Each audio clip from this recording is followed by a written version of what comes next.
Welcome one and all to the beginning of my journey. My name is Everton Von Huel, and I come from a long line of Everstone sailors. With my geological expertise, I work at the Nakreen City Museum as an associate rock expert.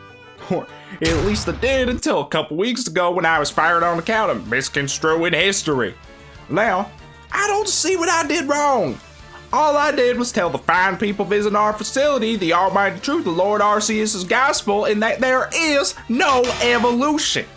What we see today is a sin and an abomination brought on by chemicals in the potions that apparently heal our Pokemon. But nope, can't say that. I thought we had freedom of speech. How am I in the wrong here legally? Heck, how am I wrong at all if the Lord Arceus himself can't evolve? If he can't, why should any other Pokemon be allowed to? Checkmate, scientist! Regardless of my beliefs, the internet seemingly disagreed, as I took to twitter.com shortly following my release to share my unfortunate situation with the world, only for them to turn their backs on me. Now I find myself a victim of cancel culture and left completely unemployable. With nowhere else to turn, I see but one path. I must become champion of this region, and I am gonna do so without any damn potions or evolution. Then, and only then, will I not only earn myself enough money to live the rest of my life in comfort, but I will also establish the righteous truth that these aids in battle are nothing but unnecessary blasphemy. Full Nuzlocke rules in the description. To kick off my journey, I got myself a fake ID and snuck into a research program that will provide me a free Pokefeller of my choosing. Like a real man, I chose the snake. And with the sign-on bonus they gave me, I buy a couple Everstones and Pokeballs off the interwebs. From there, we make our way out of the first town and looky there! A gift! What is it? Oh, you son of a bitch! After ridding myself of that poison, I go recruit an army and take on the local gym. This one was ran by a real Poindexter type. Yeah, I couldn't help but respect him because he also didn't evolve his Pokemon. However, he didn't do much with them as he was too busy getting worked up to do anything about Catrin over here taking his team down. Oh, and mind you, this was only possible with the power of all natural berries and not hippie juice like my opponent used. Upon securing our first badge, we straddle on over to the next town. There, we find ourselves a little factory with Pokefellers running amok. Knowing the next gym is a poison type specialist, I strategically head to the area with the highest chance of catching a Pokemon with an immunity to which, and thankfully, it pays off, as I nab Isaac the Magnemite. While I was a tad disappointed that it was physically incapable of getting sturdy, I sure was happy to have him, as the local gym leader only had 3 attacks that could even hit Isaac, and he was resistant to all of them. Easy peasy lemon squeezy, baby. With yours truly being an up-and-coming trainer, someone from social media decided to film a promotional video for me. I'll save that one for later though, but oh boy, I might find myself a career in Hollywood with that one. Till then, I still got a mission to become Pokemon champ. So I carry on my journey with a trip to the Big Apple, where I acquire even more reinforcements. The results are a mixed bag though. While I was ecstatic to get Pokemon with the ability Sturdy and Guts, I was deeply disheartened when my Desert Resort encounter failed to be a Darumaka. Why? Well, had I got the little rascal, the next gym would have been cake, as I heard its leader likes to use Pokemon that are 4 times weak to. Whatever, I'll make do. Sweet mother of Mary, what in the Sam hell is this? I am not stepping on that. Who would make their gym like this? Oh, you know, this is all starting to make sense now. Of course, this little sissy boy would cover his building in unidentified stringy white substance. Now, I was not about to sit here and be made a fool by a soft-spined wuss, so I laid into him. I mean, phrasing. By that, I mean the boys and I taught him a lesson. You know what? I'm just gonna stop there. Wording is not my specialty. Fighting is my specialty. We lead off the battle with Isaac. Mind you, this little magnet is broken at this stage of the game. Between Thunder Wave and Sonic Boom, there wasn't much the bird could do versus us. So much so that I get all the way to his ace before I have to swap out. In comes Rick Grimes, and with the additional help of the TM Attract, which a kind lady I bumped into on the street gave me earlier, we get another easy badge. You know, this Pokemon business ain't too bad. In fact, I reckon I'm a natural. This fella here certainly agrees. Am I right, or am I... Wait a sec. Why do you want to look at my Pokemon? Hold up! I know who you are! You're that damned evolution expert Chorus! Get your filthy hands off me! You're worse than the last guy! You want to tussle? Fine! Come get these hands, boy! With that nerd put in his place, I trekked deep into the desert and finally snagged a Darumaka and a ghost. Speaking of ghosts, I see another one shortly thereafter when we lose Raymond to some nobodies in a double battle. Those bastards probably got sent by the scientists to get revenge. I will not forget these transgressions. But I will make a transaction as I catch Minnie Mouse shortly beforehand. Prior to taking on the gym, I head back to Burbank's complex where I take advantage of the local Magbies and their flame body ability to burn Ratina. In doing so, activating the Rat's Guts ability. Not only would this give her a massive attack boost, but prevent her from being paralyzed by the electric types we were about to face. Once that's settled, we take on Fashionista Elisa. She opens with the Molga and I lead with Gator Aiden. This was big for us as the latter was immune to the only strong move the Flying Skunk had in Volt Switch. From there, we can just chip away at it. However, Aiden gets paralyzed pretty quickly, which complicates things. Nonetheless, we pull through by the skin of our teeth. Get it? Cause Aiden won off crunches with his teeth. Come on, that was good. Come on, guys, come on. On a real note, we were too damaged to stay out, so I pivot to Rockefeller. That doesn't amount to much though, as the next turn, he loses most of his health to a Volt Switch. But, at the very least, he takes out almost half the HP of Elisa's ace, her Zebstrika with a Rock Slide. I then pivot to Hans Zimmer, who takes a fairly heavy Volt Switch himself, but thankfully, I put a Citrus Berry on him. His little jazz hands here ends up in a decent situation overall. We go for a Fire Punch on the next turn and nearly get another KO, only for Flappy to barely hang on to paralyze us. In any other scenario, this would be bad, but not for Hans, as he was rocking the move Facade, which doubles in power to a weapon-based total of 140 Dollarinos when the user is under a status condition. Plus, since we got sheep into the red, Elisa decides to heal, giving us a prime opportunity to try out Facade, despite our paralysis making us slower. Sadly, Hans' hustle ability causes us to miss, as it traps the user's accuracy for an improved attack stat, which I absolutely hate, because what is the point of having good attack if you can't hit? But I digress. We're still kicking. On the next turn, we go for it again, and our luck takes a turn, as Flappy Volt switches out the Zebstrika, which meets its demise at the hand of Facade. With her hardest hitter out the way, all we had to do from there was outmuscle Elisa's weakest team member, which is a piece of cake thanks to our other status-loving Pokemon. Upon snagging another badge, I expand our Grand Army even further by catching a Gothita, Ducklet, and a Carablast. Why do I insist on catching so many? Well, you see, we're about to get ourselves in the thick of things, as the next opponent is my brother, Clayton Von Huel, or as you may know him, Clay. You see, this one is personal. I hate the evil son of a gun because he left our sick Peepaw's ranch in order to pursue his dream of becoming a gym leader. Not only did we not have enough money to provide for our late father's medical bills as a result, but the fool committed a capital sin in involving his Pokemon, and it all started with the Drillbur Peepaw gave him, no less. A man with no shame like that deserves nothing but the worst. And I, Everton Von Huel, shall see that he receives no less. Clay leads with the Crocodile, which I swear that son of a bitch did on purpose. Sorry, Mima, I sometimes forget we share blood with that juvenile.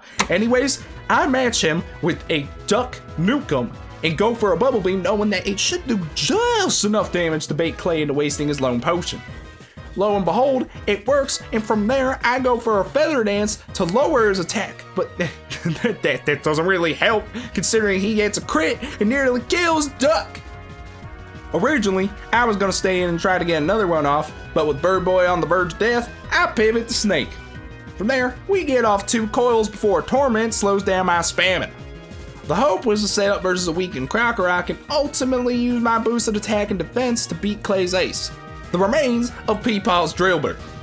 While I am unable to finish my setup as I intended, I do complete my objective on the next opponent, a Sandslash who I eliminate while getting Snake to +5 attack. This should allow me to easily take out the ensuing mole, however, I am still slower than the damn thing, giving it a window to flinch me.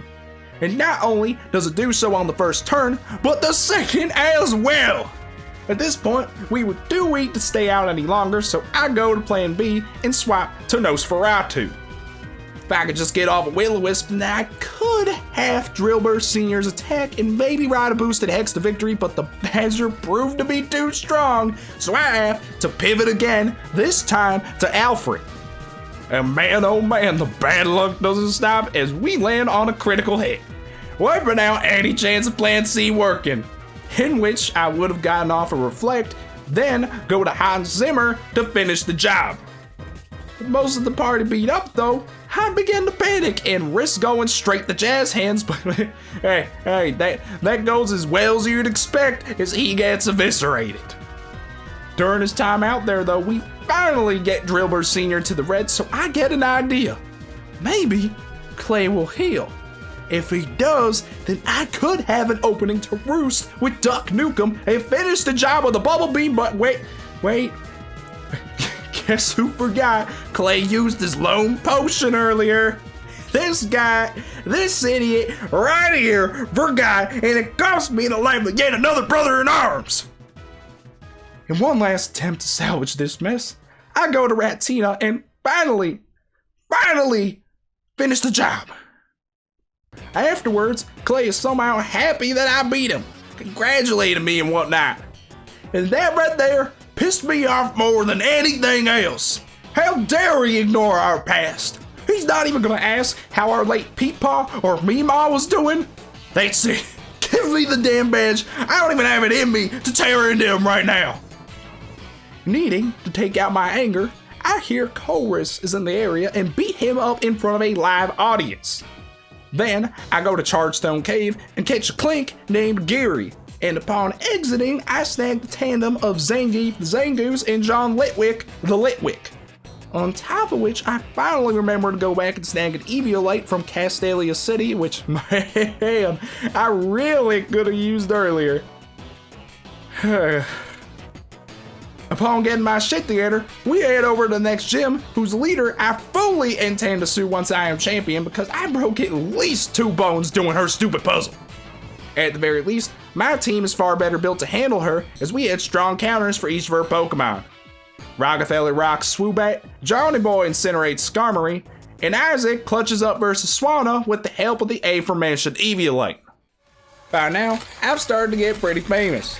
They dropped my movie in theaters, I got my own fashion line, and I even got a personal jet. Life is starting to look pretty good until the darn plane I was on crashed. You know what? I am a man of faith, and I know Arceus probably did this for a good reason. So, I make the most of my situation and start looking for new recruits. Immediately, I run into a Trapinch, but accidentally kill the sucker.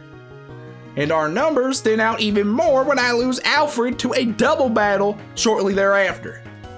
We manage to get to the next town, and just as I finish burying her, some rampant fanboy shows up and starts talking at 100 miles per hour. Apparently, he's been a huge supporter of mine ever since I rescued his dog from some evolution scientist called Team Phasma or something. On top of which, he's been training to take down said organization, and he wanted to fight me first to see if he was ready, and boy, let me tell you, I wish I never met this kid. The little dimwit killed 2 more of my Pokemon before I was able to send him packing. Worst of all, he actually evolved his Pokemon. If he was truly a fan, he would not have forced his Pokemon to change like that. Given the sheer amount of casualties we've suffered, I figure it's time to hunt down some reinforcements again. This ends up being a Solrock, an Absol, a Combi, a Seviper, a Shelmet, and an Audino. The latter being huge because it finally gave me someone with access to Surf, allowing me to go back to Undula and get a Staryu and a Mantine too. Not wanting to waste any more time, I'll start sneaking around other trainers. Definitely not because I was afraid of losing more Pokemon. No, definitely not that. Simply a time thing, that's all. Hugh was just a reminder that my fans are crazy and I should avoid them. Hell, it's not just him too. His other fans started trying to corner me for autographs, blocking bridges and jumping off cliffs just to cut me off, and I have had it. The fame has become nauseating. I just want to become champion, prove you don't need evolution to win, and be done with it. To prep for the next gym, I went to a move tutor to teach Zangief Ice Punch, and then I forced the latter to make the entire population of Basculin near our hometown go extinct. When all was said and done, I had a poor man's Ice type who should be able to outspeed the dragons we were about to face. After some Dance Dance Revolution, we make our way to Drayden. For said battle, we lead off with Shelly, who is surprisingly bulky. Thanks to that and an Eviolite I placed on her, I feel confident enough to go for a yawn right off the bat. Once that's off, we can safely assure the opposing league goes asleep by Run and Protect on the next turn. Then, we can pivot to Zangief, who uses his recent Dance Dance experience to boost his attack, and then sweep with Ice Punch. Shout out move tutors, I love y'all. Upon stepping outside, it appears Zangief might have been too good at freezing his surroundings, as the town is now a literal ice cube. Worried we'll catch a lawsuit, I flee the scene and go back to Burbank to lay low. There, we catch a Pokemon I always wanted, and a Alola Momola, who I aptly dub Granola. Once I think the coast is clear, we return to the northeast area of the region where we run into another hippie, who of course is the final gym leader. Although I think I underestimated him though, as the battle went pretty bad. Things kick off with Minnie versus Caracosta. The latter rightfully worried me since it had Shell Smash, which if it got one off, I didn't have anything bulky enough to tango with it.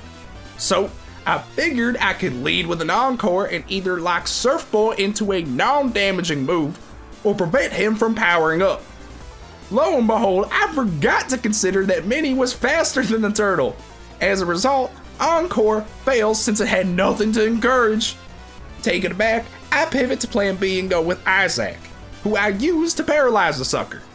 However, in my haste, I failed to realize just how bad its special defense was, as a Scald knocks it down to the red and leaves a burn that ultimately proves to be the demise of our eldest comrade. As one of the longest tenured members, this one will especially hurt.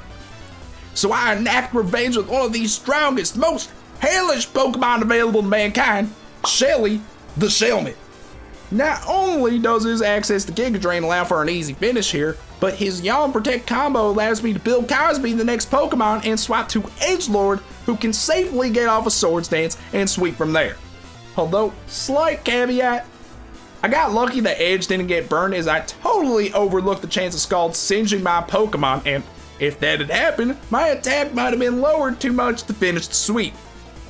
Whatever, a badge is a badge. Of course, the second I step out of that hooligan's hut, the other misfit shows his face. This stupid Hugh kid won't stop asking me when I'll take down Team Phasma for good. This annoyed the hell out of me at first, but eventually I remembered. Wait a sec, Team Phasma? No, he means Team Plasma. Those bastards stole from my old workplace while I was on shift and might have been the real reason I lost my job. If I hunt down their leader and dissolve their organization, maybe I could get my job at the museum back.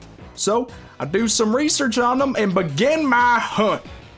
My detective work leads me to Team Plasma's hotel. It's kind of weird looking, but eventually I find some high-level members of the organization, and Hubert and I take them on for info regarding their boss's location. After we win, I kid you not, two ninjas teleport Hugh and I out of the facility while we watch as their hotel floats into the sky and flies off to Arceus knows where. Good thing Flow Note don't stand out though, as I see a post on social media about it and hunt the sucker down. There, I run into that dreaded Colress again, and what do you know? The Poindexter works for him. Go figure. Things were looking pretty good versus him until his last Pokemon manages to kill Zangief on a critical hit. To make matters worse, I got cocky, assumed Gatorade was faster, and watched as I lost another ally. We ultimately come out on top, but man, oh, that could have been handled better. Thankfully, beating Coleslaw into submission forces him to tell me who and where his boss is. Turns out, it's some Ghetsis guy. Unfamiliar with them, I forced the doc to give me some info on his team, and looky there! He gives me this fancy little sheet with his whole team on it. Maybe cold dressing ain't so bad after all. With his intel, I go back and build a counter team before cornering the sucker in a cave. However, I quickly begin to realize I'm in too deep when he is about to kill me with a legendary Pokemon until some random kid shows up with his own legendary and saves me. But wait, turns out that was G-Man's plan all along. He just needed to threaten some innocent person to bring out this hero or whatever and steal Zekrom so we can make a Mother of Arceus, what is that? I never thought I'd see something worse than evolution, but here it is. Ghetsis calls this abomination fusion, and all I know about it is one thing. I have to destroy it. Looking back at the packet Colbert gave me, and luckily this bastard's info is on it too. Thanks to which, I know it's a physical attacker, so I leave with Han Solo and a Reflect. I then pivot to Shelly, who puts him in nap time so I can safely swap out the Edgelord. Our Reflect wears off, so I gotta be a bit careful, but I mainly wanted that to cushion Shelly's landing. Anyways, Edge gets off a Swords Dance, and I start to think we're gonna get out of this one scot-free when the damn thing wakes up and hits us head on. Thankfully, Absol lives and is able to finish the job with a superpower on the next turn. At long last, nothing stands in the way of me and the leader of Team Plasma. Finally, I can take my revenge on the man who cost me my job. The battle kicks off with Han Solo versus a Coffin. Knowing the latter's moves, I had a strong hunch it'd either go for a super effective Shadow Ball or Toxic. So I swapped a Mini who's rocking a Pechaberry. That way, we get a clean landing regardless. Lo and behold, it's a Toxic, and now I know Ghetsis is trying to poison my team. Let's see you try that on Snake, whose type can't be poisoned. Idiot. The carousel ain't done yet, as this is all part of my plan still. You see, Ghetsis thinks he's real smart by rocking the move Psychic to counter fellas like our compadre here. However, what he doesn't realize is that this works to my advantage. Calling his next attack, I swap back to Minnie, who could eat the hit. The real cherry on top is that Minnie is faster too, so she can tell the enemy to perform an encore for the next 3 turns of whatever it performed when Minnie entered the field. Sadly, Minnie doesn't survive the second hit, but at the very least, we don't have to waste a turn swapping to the next part of my plan, Edgelord, who's immune to the psychic move we just forced it to use. With this free period, we get off a Swords Dance, and the resulting power-up allows us to one-shot the tank with a Sucker Punch thereafter. Up next is Ghetsis' Drapion, which was the worst case scenario, as it resists our only attack that can outspeed it, and it has a super effective move that'd likely be Edgelord's end. This sucked because I was hoping we'd at least get to use our setup to knock out another Pokemon or two, but nope. Instead, we have no choice but to pivot to Shelly. From there, we go for the classic Yawn Protect 1-2 punch and then go to Snape. The big concern here is that Drapion also knows Earthquake, so our snake friend wouldn't be able to stand a chance without the status condition aiding us. To help ensure we made the most of nap time, I go for a Bulldoze ASAP to ensure we start moving before the Purple People Eater, because this move lowers the enemy's speed. However, this backfires as we get a critical hit, which is just enough to put him in the red and prompt Ghetsis to heal on the next turn. And since he only has a single full restore, that means goodbye sleep. Anticipating G-Man's next course of action, I use the free turn to coil, boosting our physical attack and defensive stage. Thanks to that, Bulldoze now does enough damage to two-shot him, which otherwise wouldn't be the case based off of damage calcs. And on top of which, we are free to do so since Drapion can't hit us with an earthquake still, since he has yet to pop the air balloon I put on Snape before entering the cave. Shout out, random dude in Drift Veil. As a result, we're able to safely dispose of the threat. Out comes Seismitoad, which is fantastic, as I had Giga Drain on Snape as a possible counter to it. Since it's quite effective and we naturally outspeed the frog, we get our first easy knockout of the match. Oh, and if you're wondering where I keep getting all these weird moves, my time in the geology industry made me aware of all the tutors in the region who will teach your Pokemon moves in exchange for shards, which can be farmed in a cave just outside Drift Veil. Back to the battle. Next comes the Pokemon I was dreading to face the most, Ghetsis' signature Hadrigan, who's even stronger than the wild one since he's rocking a life orb. This guy in particular was someone I was hoping to take out with Edgelord after he powered up, but sadly it wasn't meant to be. So, like all my problems, I push it off till later and hit it with a Dragon Tail. This forces G-Man to go to Toxicroak, and since it has Sucker Punch and our Serpentine friend was at low health, I decided to make a swap of my own. However, my options weren't too good, as I wanted to save Shelly's remaining health for another opponent, and all three of my other Pokemon could all get one shot by summoning the Frog's moveset. After some time thinking, I gambled by anticipating a Sucker Punch only to receive a metaphorical one instead, when my pivot to Han Solo only ends in the latter's demise as Toxicroak opts for a Shadow Ball. Had it been right, it would have been a clean swap since Sucker Punch needs the opponent to attack to connect, and if so, I could have maybe got a Reflect Off. However, I forgot to factor in that I'm an idiot and this was a stupid risk to take. Given how everyone else but Shelly would die on impact, I had no choice but to go to him and go for his signature combo. Then, I went to Edgelord hoping I could use Psycho Cut to rid us of this bastard in his sleep, but the universe had other ideas as the frog wakes up right away and plays an Uno reverse card, brick breaking his way to another kill. Or so I thought, until Edge barely clings to life in order to secure the knockout. However, the victory high is short-lived as Hadrigan comes back for round 2.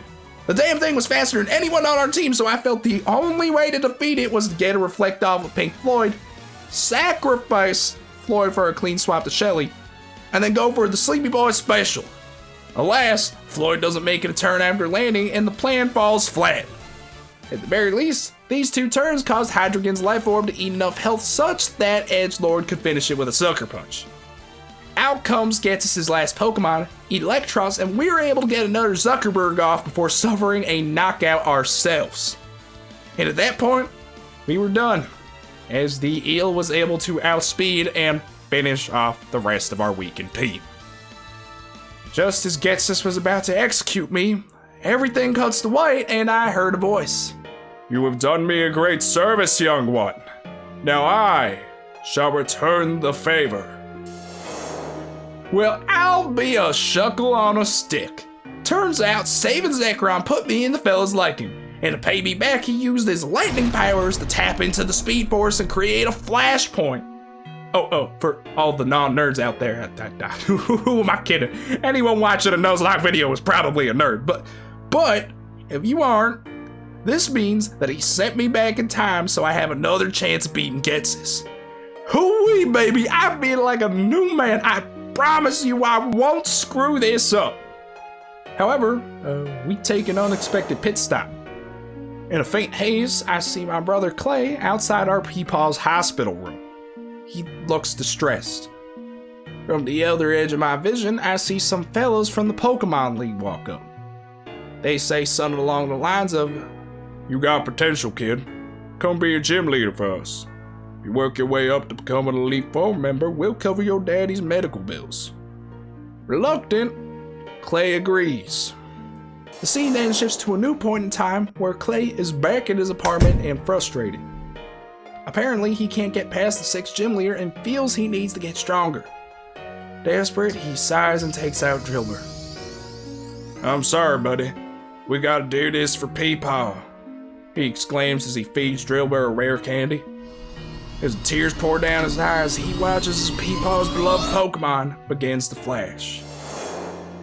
Before I could see the rest of the scene unfold, I find myself back at the house. It all makes sense now. Clay didn't just abandon us. He didn't want to evolve his Pokemon. He was still the same brother I grew up with. He just wanted to save Paw, and he was willing to do anything it took to do so. It's just he was too late. And by that point, the damage was irreversible, and I was too ignorant to listen to his excuses. Damn it, I've been a fool! People can change and still be the ones you loved before. And damn it, if people can, then that means Pokemon can too. I finally get why I was fired. Evolution isn't wrong. Rather, it's an undeniable part of life. So it's time for me to evolve. When this is all settled, I want to make things right with my brother. But I can't do that unless I stop Ghetsis from destroying the world. And I'm gonna do it with unevolved Pokemon still. Not out of principle, not because I think it is the right way to raise your Pokemon, but to rub it in Ghetsis' stupid face how bad I'm about to whoop his ass. It takes a couple flashpoints, but I finally make it back to the damn fight. So bad luck and quite frankly some dumb decisions on my part held me up, but thankfully Zekrom was willing to break continuity as many times as I needed. Before I jump into this rematch though, I just want to mention that my encounters for this run panned out differently. Here's a little graphic showing which encounters from the initial run changed. And here's a graphic of which Pokemon have passed during this run. Alright, time to settle the score. Your ass is grass, Ghetsis. This time, we lead with Claude Mooney and immediately put up a Reflect. This gives Helmeppo some extra cushioning on top of his Exhilarate to come out and hit Kyurem with the Yawn Protect combo, in turn allowing JJ Froyo an opening to come out. And the reason I went with him was two key things. One, he is one of the few Pokemon I have that can outspeed Kyurem, and two, he has the move Foul Play, whose power scales with the opponent's attack, giving him a way to take a good chunk of HP off an enemy with a sky-high value in that stat. From there, the sleep lasts long enough for our plan to work. Next is G-Man himself. Claude is stuck as our lead since we don't get a chance to swap our party around after beating the Abomination. That's alright though, as I once again use that to my advantage by baiting a Toxic or a super effective Shadow Ball out of the sucker, only to go to Zangief Sr., who can't be hit by either thanks to his typing and his immunity ability making him poison proof. From there, the only thing Ghetsis can hit us with is Psychic, so I go for a Swords Dance and then another one. At this point, we were probably good enough to sweep, but seeing as how Ghetsis has yet to land an attack, I figure we might as well go for another one to max our own attack. As we top off, the Coffin finally hits us, but it is too late. Thanks to the TM payback and the aforementioned power boost, Ghetsis' team is dead in the water. Oh, also, I want to mention that I still went through the process of some minor EV training so Zangief Sr. could outspeed all of G-Man's team. This would not have been possible without that. With Team Plasma dissolved, we head back to our journey. Soon after, we catch a Basculin, which is great because I need a B team. You see, I have a plan for the E4, so I got a box of the Pokemon I need for that as to not blow it. So we're gonna have to get through the hardest route in the game with Scraps. This starts off as well as you'd expect as I nearly wipe to a flower in a dress. Realizing I may have underestimated this last route, I used the last two possible encounter locations we have for backup. These being Emolga and Dunsparce, aka the Brothers of Destruction. These little acquisitions are enough to get us through the rest of Victory Cave, and damn it, I am feeling good until Hubert stops me for one final battle. Now that I realize I should actually listen to people, I finally hear him out, only for him to explain that it was him who shot down my plane. Turns out I had been mishearing the kid the whole time. He didn't hate Team Plasma. He loved them, idolized them even.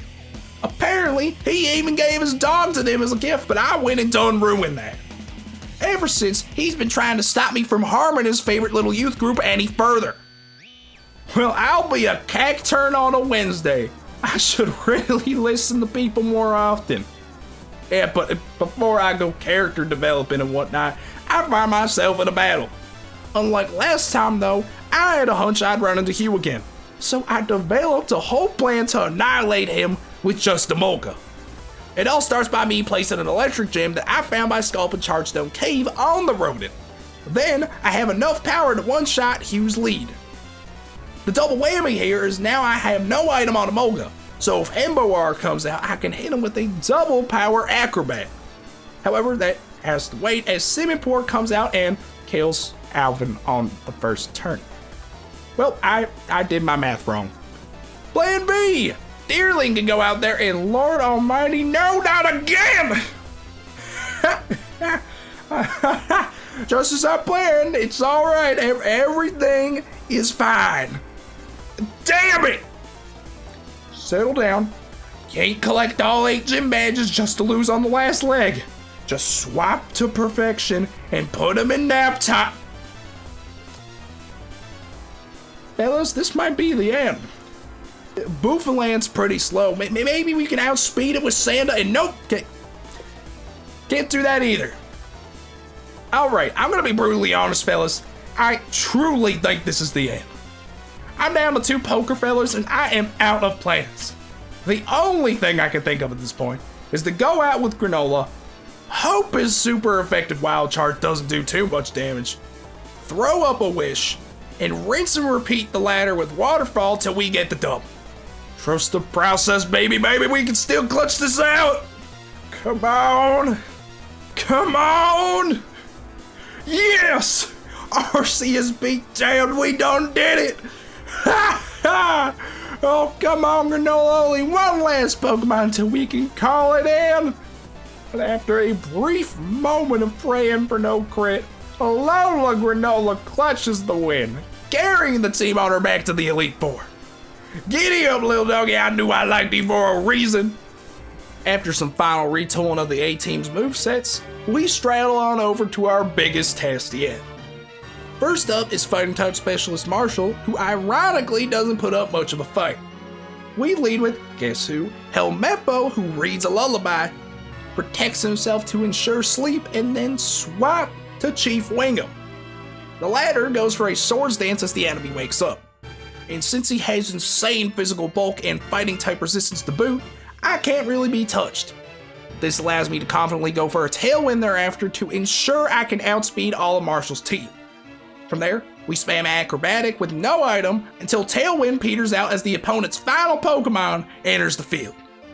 One more Acrobat seems like it's gonna do the trick until Sturdy kicks in, giving Sawk a chance to get us down to the red 2. No worries though, as I call Marshall healing his Pokemon and go for another Acrobat, putting us right back where we were. And at that point, a quick attack is all we need to seal the deal. After some brief TM usage, we head over to his neighbor, Caitlin, the Psychic. If you look at her team online, you'll notice we can run a cool little trick here. Any ground type Pokemon can render her lead useless so long as they use Taunt first.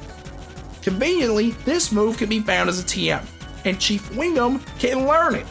So, the latter, once again, fits the bill perfectly, as we do just that.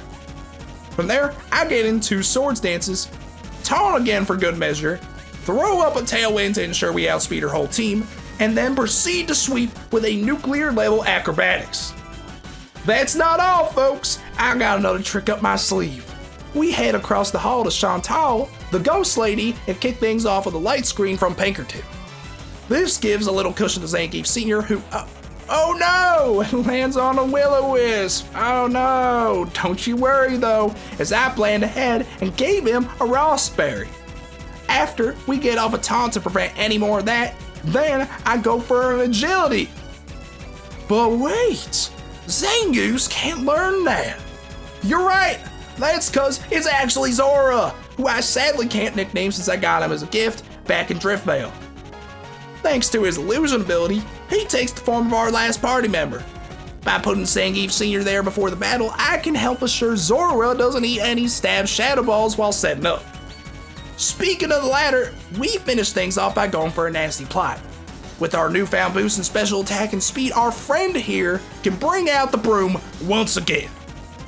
Alright, that was fun while it lasted. I don't have nearly as clean of a strat for the final member of the E4, Grimsley, the Edgar Allan Poe ripoff. You see, it's tricky to set up versus him as his lead and weakest member of his team. Leopard has the move Attract, so it could easily stop any stat boosting in its tracks. Thankfully, I kinda have a solution. If I lead with my classic Helmeppo Yarn strat, I should be able to bait out one of its other moves in Aerial Ace, given how it's super effective. But between our strong Exhilarate boosted defense and Leopard's weak attack, we should be able to tank said hit fairly well. So, we charge onto the scene and manage to get a yawn off just as I hoped. However, Hormones got the best of Helmeppo, so we gotta swap the Chief Wingham, who puts up a tailwind before pivoting again. This time, we land on Zangief Sr. and throw up a Swords Dance. Albeit I nearly throw up in the process as the cat wakes up and nearly kills Zangief with a crit. Luckily, we pull through and get off a close combat to finish that close call. And the next one too. Our little run gets stopped when a Crocodile follows and drops our attack out of one-shot range with its ability, Intimidate. So, we swap tactics, then get Pinkerton onto the field, put up a Reflect because all the enemy's moves are physical, and then pivot to JJ Froyo. With the help of an expert belt I put on him prior, it seems like we're about to finish the croc when she lives on 1 health. Nearly taking JJ down in the aftermath. Knowing Grimsley would likely use a potion though, we stick to our guns and go for another Ice Punch to seal the deal. That's just left one Pokemon, a Bisharp. Since the team is in a rough state, however, I feel I have no choice but to sack Zora to assure a clean landing for Zangief Sr., who could avenge his fallen comrade with a quad effect of close combat on the next turn. With that out of the way, we are at the finally of finalies. The team and I have made our way to the reigning champion Iris. I don't even know why I bother to say it at this point, but we lead with Helmeppo, who RCSB damned is insanely tanky with Eviolite, outliving a flamethrower to get off his signature Yawn Protect combo. With the beast asleep, we head over to Executive Chief of Sweeping, aka Zangief Sr., and go for a Swords Dance. From there, the old man lives up to his title and starts tearing his way through the champ's team with the power of Ice Punch and close combat. Eventually, we get to a problem. Iris's ace, Haxorus, whose speed might trump our EV training and allow for her to get the first hit. Given how she also hits like a truck and our defense has been lowered, this likely is going to be a Western shootout. Whoever draws first wins. And damn it, it wasn't us as Haxorus takes the lead with an earthquake, but just when all hope was lost, Zangief Sr. pulls through somehow on the skin of his teeth and returns the favor. However, thanks to a focus sash, the enemy sadly lives, and we find ourselves mano a mano in the trenches. Having been here before, we predict a heal and go for another Ice Punch, which ultimately finishes the job. The ensuing Pokemon is another easy one-shot with close combat, but Iris's final teammate Archeops isn't quite the same. I thought we were fast enough to repeat here with an Ice Punch, but I was mistaken as the prehistoric Rainbow takes the life of old Zangief. At this point, there was only one person in my mind who could take Archeops down, and that was JJ. However, Froyo was pretty frail, so just to play it safe, I go to Pinkerton first and throw up a Reflect. In doing so, we sadly lose another comrade. On my final gamble, we go to JJ and hope an Ice Punch finishes the job, but even that doesn't do the trick, as I underestimated the bird once again.